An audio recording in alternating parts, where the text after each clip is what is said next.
ACPC admission 12 science પછી BE BTech first year માટેનું એમાં રાઉન્ડ 2 ની અંદર વિડ્રો કરવાની છેલ્લી તારીખ આજે છે, બરાબર 18 તારીખ. તમે જો વિડીયો પછી જોઈ રહ્યા હોય તો તારીખ તમે યાદ રાખજો, 18 તારીખ છે. હવે આગળની પ્રોસેસ કઈ રીતે થશે?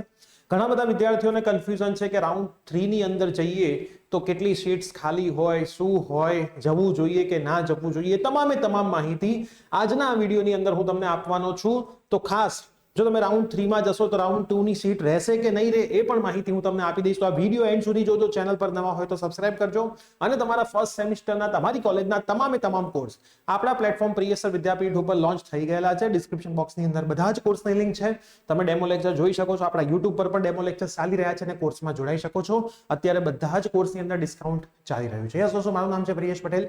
આપ સર્વેનું હાર્દિક સ્વાગત છે પ્રિયસર વિદ્યાપીઠ યુટ્યુબ ચેનલની ઉપર. હવે સૌથી પહેલા આ જે એસીપીસી ની વેબસાઇટ ઉપર આવેલી રિવાઇઝ કી ડેટ છે એને આપણે ઓપન કરીએ તો તમે આમાં જોઈ શકો છો કે ફીસ ભરવાની તારીખ તો પૂરી થઈ ગઈ છે, 17/8 હતી. આજે 18 તારીખ છે. હવે જો તમારે વિડ્રો કરવું હોય તો એની છેલ્લી તારીખ 18/8 છે. વિડ્રો મતલબ તમે ક્યાંક ઓફલાઈનમાં એડમિશન લઈ લીધું હોય મેનેજમેન્ટ કોટા અથવા તો એનઆરઆઈ કોટામાં, તો અહીંયા જો તમે ઓનલાઈન ફીસ ભરેલી હોય તો એ તમે વિડ્રો કરી શકો છો અને વિડ્રો કર્યા પછી 3 થી 4 મહિનાના સમયગાળામાં એ પૈસા તમારા જ એકાઉન્ટમાં પાછા આવે છે. 3 થી 4 મહિના લાગે. જો 3 થી 4 મહિના પછી એ પૈસા પાછા ના આવે તો તમારે એસીપીસી નો કોન્ટેક્ટ કરવાનો રહે આ કેસની અંદર, જેનું સેન્ટર એલડી કોલેજની અંદર એસીપીસી નું અમદાવાદ કોલેજમાં એનું મેઇન સેન્ટર છે ત્યાં. એના પછી આપણે વાત કરીએ હવે વેકેન્સી જે આવશે એ આવતીકાલે આવવાની છે 19 તારીખે.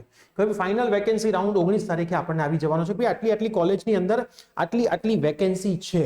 હવે આમાં વેકેન્સી પ્રાઇવેટ કોલેજમાં હશે અને ગવર્મેન્ટ કોલેજમાં હશે.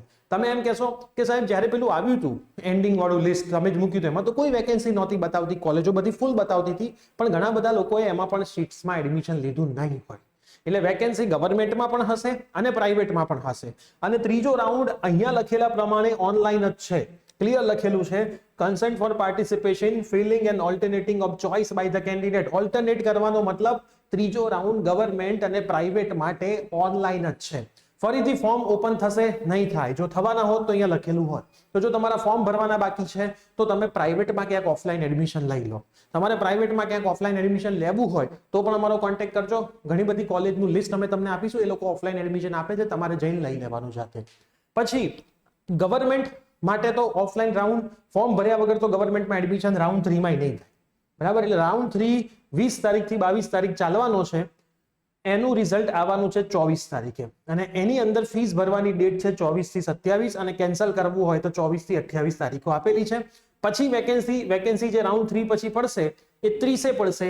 હવે હજી અહીંયા પ્રોપર લખ્યું નથી કે રાઉન્ડ 4 ગવર્મેન્ટ માટે છે કે નહીં. રાઉન્ડ 4 ગવર્મેન્ટ માટે છે કે નહીં.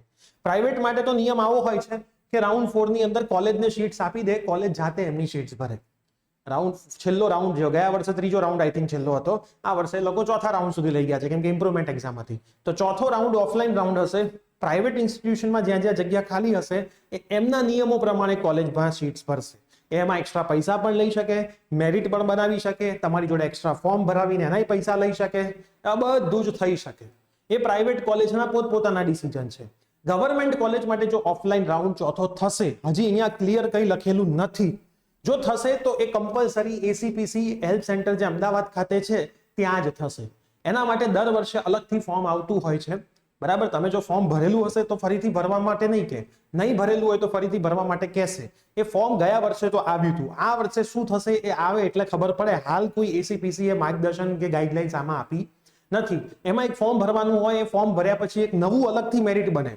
જેટલા વિદ્યાર્થીઓએ ફોર્મ ભર્યું હોય ને એનું એક અલગથી મેરિટ બને.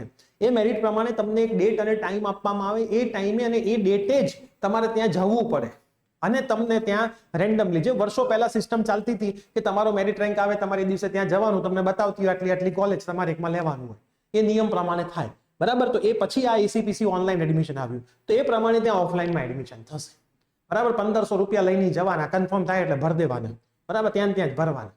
આ રીતની આખી સિસ્ટમ હોય. પહેલા ભરેલા હોય તો ફરીથી એ લોકો માગે નહીં. તો આ આખી સિસ્ટમ ત્યાં ચાલે. પણ હજી એના વિશે કોઈ માર્ગદર્શન આવ્યું નથી. ગાઈડલાઈન આવશે એટલે આપણે વિડીયો જરૂરથી બનાવીશું. હવે રાઉન્ડ 2 પછી તમે રાઉન્ડ 3 માં જઈ શકો તો કે હા જઈ શકો. કોઈ એવો નિયમ નથી કે તમે જઈ શકો નહીં. રાઉન્ડ 3 માં બધા જ જઈ શકે. પણ રાઉન્ડ 2 માં તમે જો ફીસ ભરી દીધી હોય ઓનલાઈન એસીપીસી માં તો રાઉન્ડ 3 માં તમે જાઓ અને કોઈ કોલેજ ના મળે તો રાઉન્ડ 2 વાળી તો રહે જ. પણ જો તમે રાઉન્ડ 2 માં ફીસ નથી ભરીને રાઉન્ડ 3 માં જઈ રહ્યા છો તો રાઉન્ડ 3 માં તમને કોઈ કોલેજ મળતી નથી તો રાઉન્ડ 2 ની જતી રહે. બીજી વસ્તુ, રાઉન્ડ 2 પછી તમે રાઉન્ડ 3 માં જાઓ છો, રાઉન્ડ 2 માં તમે સીટ ફ્રીઝ કરી છે, રાઉન્ડ 3 માં તમે ગયા, કોઈ કોલેજ તમને મળી, તમે એમ કહો છો સાહેબ આ મને હવે ગમતી નથી, હું કેન્સલ કરી દઉં, તો રાઉન્ડ 2 વાળી રહે ના રહે. તમને એક રાઉન્ડ પછી બીજા રાઉન્ડમાં કોઈ સીટ મળે તો તમારી આગળવાળા રાઉન્ડની સીટ ઓટોમેટિકલી કેન્સલ થઈ જાય. આ ખાસ ધ્યાન રાખીને રાઉન્ડ 3 માં જજો. બરાબર, રાઉન્ડ 3 માં કેટલી સીટો ખાલી હશે 19 તારીખે ખબર પડી જવાની છે. બરાબર, એટલી સીટ્સ માટે જ ખેલ થવાના છે. બરાબર, એનાથી વધારે એને બહુ ઓછી સીટ્સો હશે, બહુ ખરાબ કોલેજો હશે પણ ઢગલો સીટો ખાલી હશે, 5-5, 6-6 હજાર સીટો લઈને બેઠા હોય કોલેજો વાળા, એમાં તો સીટો ખાલી જ રહેવાની, એ તો અમે ખાલી જવાની છે. બરાબર, તો આ રીતે હશે. ગવર્મેન્ટ કોલેજ ક્યારે ઓફલાઈન એડમિશન આપે નહીં. રાઉન્ડ 4 પછી પણ જો ગવર્મેન્ટમાં સીટો ખાલી જશે તો એ ખાલી જવા દેશે. બરાબર, તમે એમ કહો સાહેબ એલડીમાં આ બ્રાન્ચમાં 2 સીટ ખાલી, હું ત્યાં એલડીમાં જાઉં, મને આપી દે, ના આપી દે કોઈ. બરાબર, તો આ વસ્તુનું ખાસ ધ્યાન રાખજો. તો રાઉન્ડ 3 માં બધા જ વિદ્યાર્થીઓ જઈ શકે. રાઉન્ડ 2 ટુ રાઉન્ડ 3 જવા માટે કોઈ યસ નો નું બટન આવશે, હજી સુધી કોઈ ગાઈડલાઈન નથી, આમ તો કોઈ આવે નહીં. બરાબર, આવશે તો આપણે તમને અહીંથી માહિતી આપીશું, હજી પ્રોપર કોઈ ગાઈડલાઈન એની આવી નથી. નહીતર પછી સિમ્પલ ચોઇસ ફિલિંગ નું આવશે, તો આપણે જેમ ચોઇસ ફિલિંગ કરતા હતા એમ ચોઇસ ફિલિંગ ફરીથી કરી દેવાનું. એમાં રાઉન્ડ 2 વાળી સીટ રાખવી પડે, મળીથી ના રાખો તો ચાલે, કેમ કે તમે ફ્રીઝ કરી હોય એટલે તમે રાખો નહીં તો ચાલે. તો આટલી વસ્તુઓનું ખાસ ધ્યાનમાં રાખજો. બરાબર, જેમ જેમ આગળના રાઉન્ડની પ્રોસેસ આવશે હું તમને કહેતા રહીશું, પણ હવે ભણવાનું ચાલુ કરી દો. ડિસેમ્બર મહિનામાં તમારી એક્ઝામિનેશન પણ આવી જશે, ખબર પણ નહીં પડે. ઓગસ્ટ પતવા આવ્યો, સપ્ટેમ્બર, ઓક્ટોબર, નવેમ્બર ને ડિસેમ્બર 4 મહિનામાં કોલેજની મિડસેમ આવશે, કોલેજના વાઇવા આવશે, સબમિશન આવશે ને એક્ઝામ આવશે. એટલે 3 મહિનાનું સેમિસ્ટર છે. તમે હજી પણ એડમિશન પ્રોસેસમાં પડ્યા છે. 2000 થી વધારે વિદ્યાર્થીઓ આપણા પ્લેટફોર્મ પર ભણવાનું ચાલુ કરી ચૂક્યા છે. તો તમે પણ ચાલુ કરી દો. ડિસ્ક્રિપ્શનમાં બધા જ કોર્સની લિંક છે, અમારો મોબાઈલ નંબર છે, કંઈ ખબર ના પડે તો વોટ્સઅપ કરીને પૂછી લેજો. પણ એસીપીસી રિલેટેડ કોઈ પણ ડાઉટ હોય તો તમારે એસીપીસી ના હેલ્પ સેન્ટરમાં જ પૂછવાનું છે. આ ખાસ નિયમ યાદ રાખજો. અમને પૂછશો તો હવે અમુક એવા ડાઉટ છે કે જે એસીપીસી સિવાય કોઈને ખબર નથી, તો તમે એસીપીસી ને સીધો કોલ કરો તો તમને જરૂરથી ફટાફટ તમને આન્સર મળી જાય. અને બીજી મોસ્ટ ઇમ્પોર્ટન્ટ વસ્તુ, એસીપીસી નો મોબાઈલ નંબર તમને એસીપીસી ની વેબસાઇટમાંથી, હેલ્પલાઇનમાંથી મળી જશે. થોડોક ટ્રાય કરવો પડશે, પછી ઉપાડશે, એમને એ લોકો ફોન ઉપાડશે નહીં. તો આ વિડીયો તમારા તમામ મિત્રોને શેર કરી દેજો. મળીશું નવી જ્યારે વેકેન્ટની લિસ્ટ આવે ત્યારે કે ભાઈ શું છે એકચ્યુઅલ ખેલ, પછી આપણે આગળ વાત કરીશું કે હવે કરવું જોઈએ શું. Bye bye, take care.